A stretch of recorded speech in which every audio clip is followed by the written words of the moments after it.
Hello students, आज आप हमारे वीडियो पे BCA फर्स्ट सेमेस्टर के क्रोध देखने का एक वाक्या और सारांश जा रहे हैं। उत्तर दिए गए हैं। 1. क्रोध निबंध के लेखक कौन हैं? उत्तर है क्रोध निबंध के लेखक आचार्य रामचंद्र शुक्ल हैं। 2. क्रोध किस प्रकार की भावना है? उत्तर है क्रोध एक स्वाभाविक भावना है। 3. क्रोध की उत्पत्ति किस कारण होती है? उत्तर है क्रोध की उत्पत्ति असंतोष या रुकावट से होती है। 4. शुक्ल जी के अनुसार क्रोध का उदय किस कारण से होता है? उत्तर है क्रोध दुख के चेतन कारण के साक्षात्कार या अनुमान से उत्पन्न होता है। 5. शिशु में क्रोध कब उत्पन्न होने लगता है? उत्तर है शिशु अपनी माता से परिचित होकर भूखा होने पर क्रोध का आभास देने लगता है।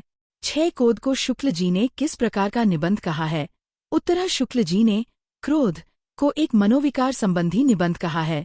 7. सामाजिक जीवन में क्रोध की क्या भूमिका है? उत्तर है सामाजिक जीवन में क्रोध से व्यक्ति दूसरों द्वारा पहुंचाए कष्टों का स्थायी समाधान कर सकता है। 8. शुक्ल जी के अनुसार क्रोध का अंधापन क्या है? उत्तर है क्रोध का अंधापन तब होता है जब क्रोधित व्यक्ति अपने कार्यों का परिणाम नहीं देखता। 9. शुक्ल जी के अनुसार क्रोध का अंतिम उद्देश्य क्या होता है? उत्तर है क्रोध का अंतिम उद्देश्य दुख पहुंचाने वाले को कष्ट पहुंचाना होता है। 10. जब क्रोध अन्य भावनाओं के साथ होता है तो उसका क्या स्वरूप होता है? उत्तर है क्रोध कभी कभी दया और घृणा जैसी भावनाओं के साथ मिलकर उनकी तुष्टि का साधक बनता है। 11. वैर क्या होता है? उत्तर है वैर क्रोध का स्थायी रूप है जो समय के साथ टिक जाता है। 12. वैर और क्रोध में क्या अंतर है? उत्तर है क्रोध तात्कालिक होता है जबकि वैर लंबे समय तक बना रहता है। 13. क्रोध का उपयोग तब कैसा होता है जब कोई अभिमानी व्यक्ति अपमानित होता है? उत्तर है अभिमानी व्यक्ति को अपमानित करने से उसका अहंकार चूर होता है। 14. क्रोध शिशु में किस कारण प्रकट होता है? उत्तर है जब शिशु भूखा होता है और उसे दूध नहीं मिलता तो वह क्रोधित होकर रोने लगता है। 15. क्रोध के समय लोग क्या नहीं देख पाते? उत्तर है क्रोध के समय लोग यह नहीं देखते कि उन्होंने भी कोई गलती की है या नहीं। 16. शुक्ल जी ने किस घटना का उल्लेख किया जिसमें व्यक्ति अपने ही सिर पर क्रोध करता है?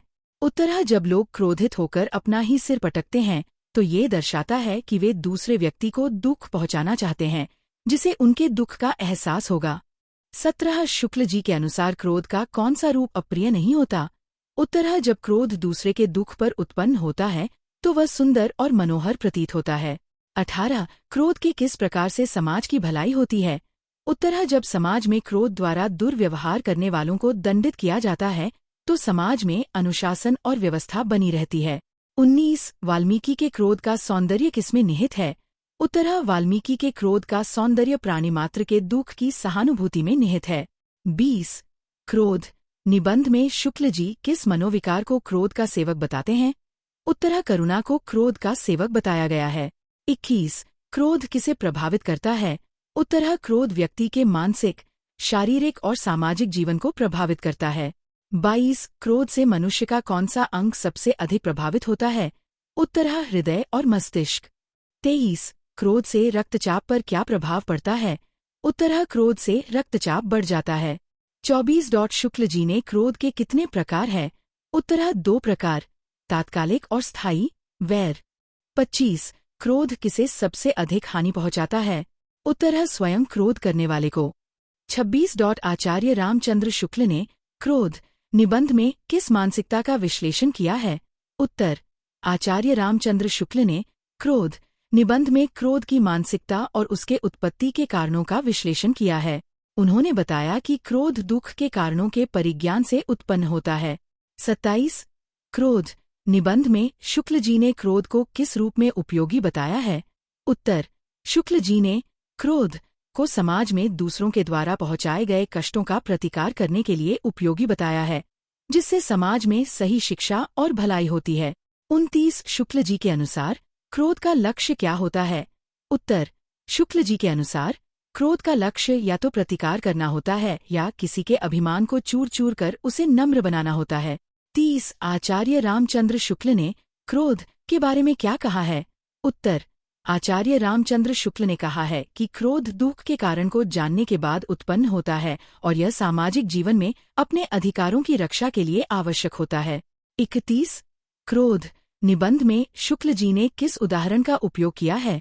उत्तर, शुक्ल जी ने उदाहरण के तौर पर दो अपरिचित व्यक्तियों के बीच हुए विवाद का उदाहरण दिया है, जिसमें एक व्यक्ति ने दूसरे को तमाचा मारा और दूसरे ने उसका प्रतिकार किया। 32. क्रोध के समय व्यक्ति किस प्रकार का दृष्टिकोण अपनाता है?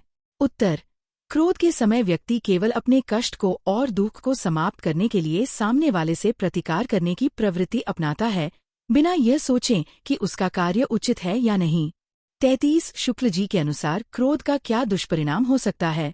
उत्तर, शुक्ल जी के अनुसार यदि क्रोध बिना विवेक के किया जाए तो ये किसी बड़े अनर्थ का कारण बन सकता है, जैसे किसी व्यक्ति द्वारा बिना सोचे समझे प्रतिकार करना।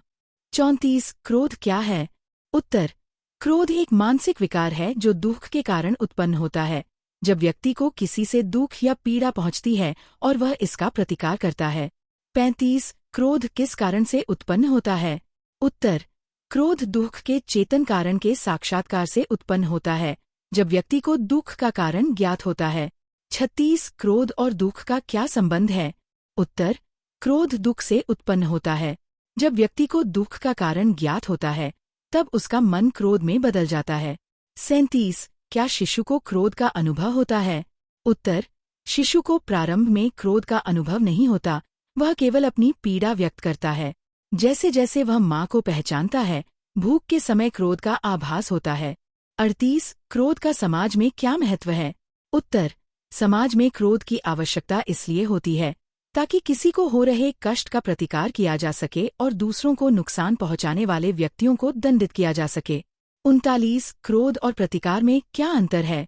उत्तर, क्रोध की स्थिति में व्यक्ति दुख के कारण को पहचानता है, जबकि प्रतिकार का उद्देश्य केवल दुखदाता को कष्ट पहुंचाना होता है, बिना किसी अन्य उद्देश्य के। 40. क्या हर क्रोध का उद्देश्य लोक कल्याण होता है? उत्तर, नहीं। अधिकतर क्रोध का उद्देश्य केवल प्रतिकार और दुश्मन को कष्ट पहुंचाना होता है, न कि लोक कल्याण। 41. क्रोध के समय व्यक्ति का मन किस ओर ध्यान नहीं देता? उत्तर, क्रोध के समय व्यक्ति यह नहीं सोचता कि उसने स्वयं कुछ किया है या नहीं, और न ही वह यह सोचता है कि उसके क्रोध के परिणाम क्या हो सकते हैं। 42. क्रोध के उग्र रूप से क्या हानि हो सकती है? उत्तर, क्रोध के उग्र रूप में व्यक्ति अपने लक्ष्य की ओर बिना सोचे समझे आगे बढ़ता है, जिससे अनर्थ हो सकता है, जैसे बिना उचित तैयारियों के किसी से भिड़ना। 43. क्रोध और दया का क्या संबंध है? उत्तर, क्रोध और दया दोनों की उत्पत्ति आमतौर पर एक ही स्थिति से होती है, दूसरे की पीड़ा, लेकिन क्रोध उस पीड़ा का प्रतिकार करने का प्रयास करता है, जबकि दया उस पीड़ा को कम करने के लिए कार्य करती है। 44. क्रोध को दया में कैसे बदल सकते हैं?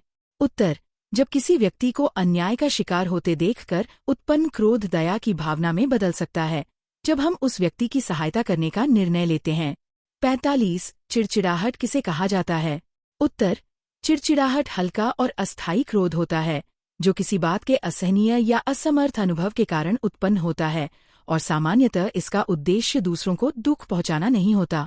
46. आचार्य रामचंद्र शुक्ल के अनुसार क्रोध का मानसिक और सामाजिक जीवन में क्या महत्व है? उत्तर, आचार्य रामचंद्र शुक्ल के अनुसार क्रोध एक स्वाभाविक मानसिक प्रतिक्रिया है जो दुख के कारण के स्पष्ट साक्षात्कार से उत्पन्न होती है। सामाजिक जीवन में क्रोध का महत्व ये है कि यह हमें दूसरों द्वारा पहुंचाए गए कष्टों से रक्षा करने के लिए प्रेरित करता है। बिना क्रोध के व्यक्ति अपने अधिकारों की रक्षा नहीं कर सकता।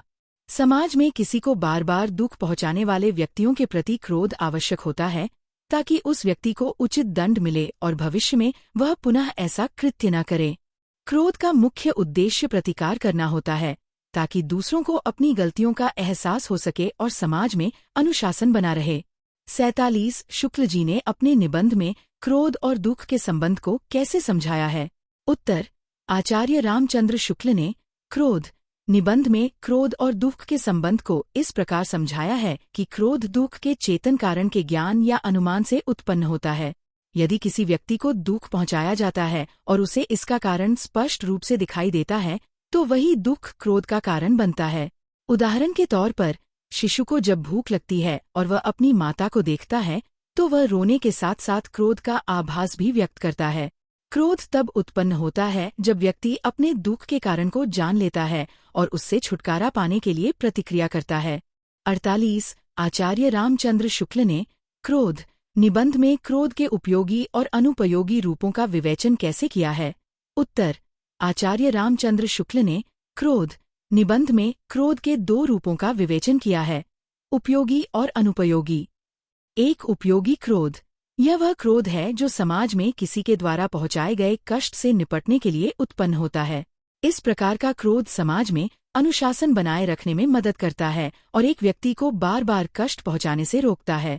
उदाहरण के तौर पर, यदि कोई व्यक्ति किसी दुष्ट से प्रताड़ित हो रहा है तो उसमें क्रोध का उभरना स्वाभाविक है ताकि वह अपनी रक्षा कर सके। 2. अनुपयोगी क्रोध। यह वह क्रोध होता है जब व्यक्ति बिना किसी कारण या बिना सोच समझे प्रतिक्रिया करता है, जैसे किसी अपरिचित व्यक्ति से छोटा सा झगड़ा हो और बिना परिणाम के प्रतिकार किया जाए, तो यह अनुपयोगी क्रोध कहलाता है, क्योंकि इसमें किसी प्रकार का रचनात्मक उद्देश्य नहीं होता। 49. आचार्य रामचंद्र शुक्ल ने क्रोध निबंध में क्रोध के मानसिक अंधेपन को कैसे परिभाषित किया है?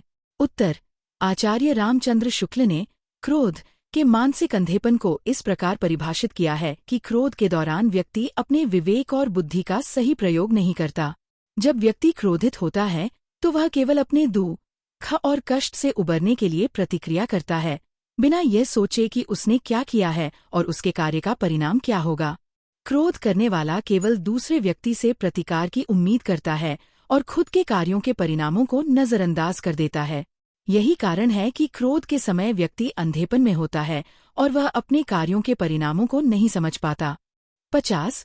क्रोध निबंध में शुक्ल जी ने किस प्रकार के उदाहरणों का प्रयोग किया है?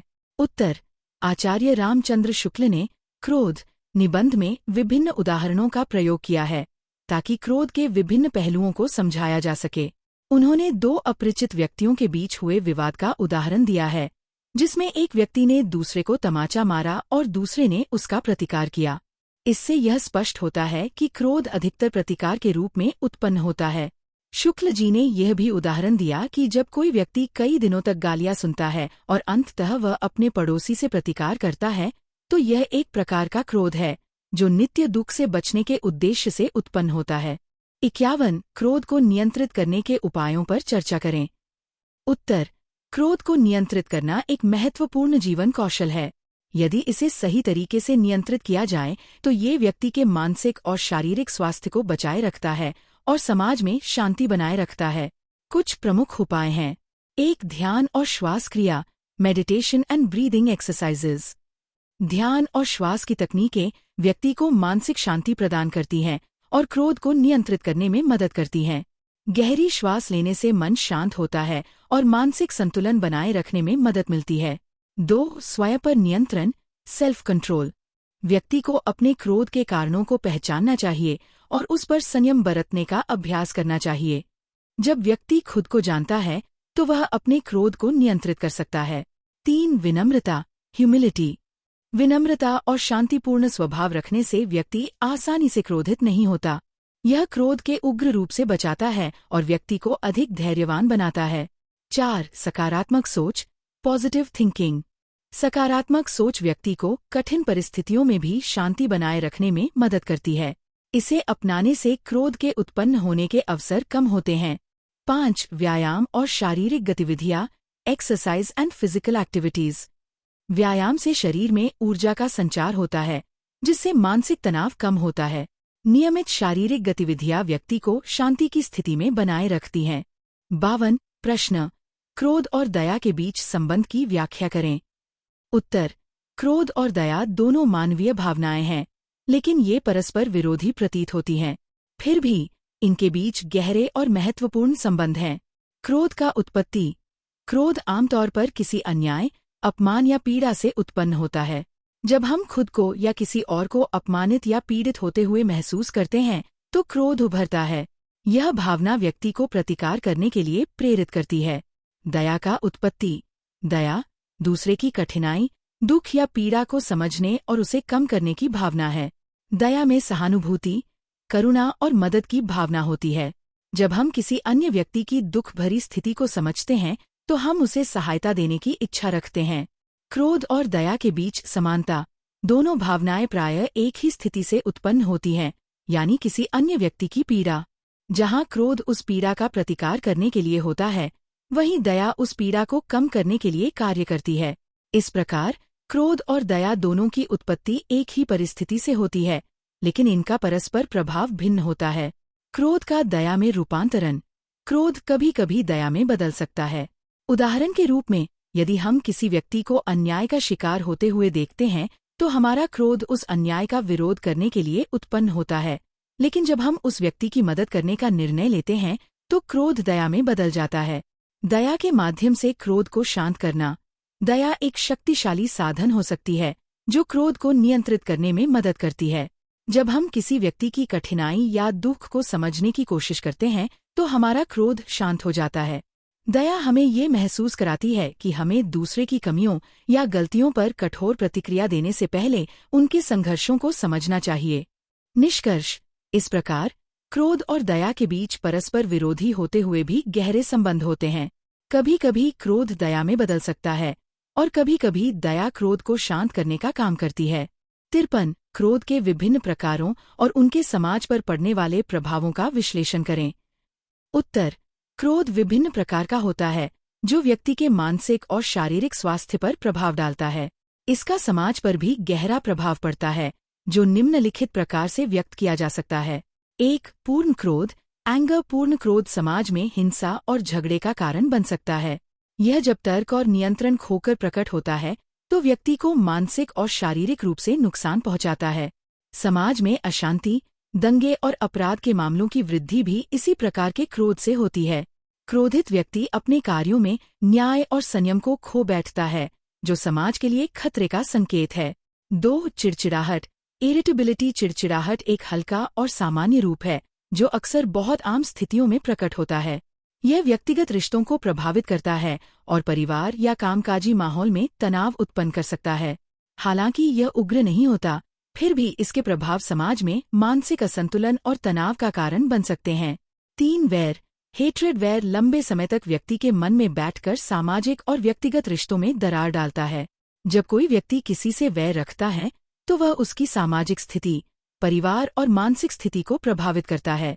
यह समाज में असमानताएं और सामाजिक संघर्षों का कारण बन सकता है, जिससे समुदाय में तनाव बढ़ता है। 4. अमर्ष। रिजेंटमेंट। अमर्ष भी समाज में हानिकारक प्रभाव डालता है, विशेषकर तब जब व्यक्ति अपने दुख को लंबे समय तक संजोए रखता है। यह किसी विशेष घटना या व्यक्ति के प्रति निरंतर घृणा और आक्रोश पैदा करता है। इस प्रकार के अमर्ष से सामाजिक सहयोग में कमी आती है और समाज में लोगों के बीच बढ़ते हुए अविश्वास का कारण बन सकता है। समाज पर प्रभाव। क्रोध, चिड़चिड़ाहट, वैर और अमर्ष सभी प्रकार के क्रोध समाज में मानसिक तनाव, हिंसा और अविश्वास बढ़ाते हैं। जब यह विकार व्यक्ति के भीतर स्थायी रूप से बैठ जाते हैं तो यह समाज के सामूहिक जीवन को प्रभावित करते हैं। विशेषकर यदि यह अनियंत्रित हो जाए तो सामाजिक व्यवस्था को नुकसान पहुंचाता है। समाज में शांति और संतुलन बनाए रखने के लिए इन विकारों पर नियंत्रण रखना अत्यंत आवश्यक है। अगर आपको ये वीडियो अच्छी लगी हो तो लाइक, शेयर और आपको ऐसी और वीडियो चाहिए हो तो हिंदी गुरु चैनल को सब्सक्राइब कीजिए।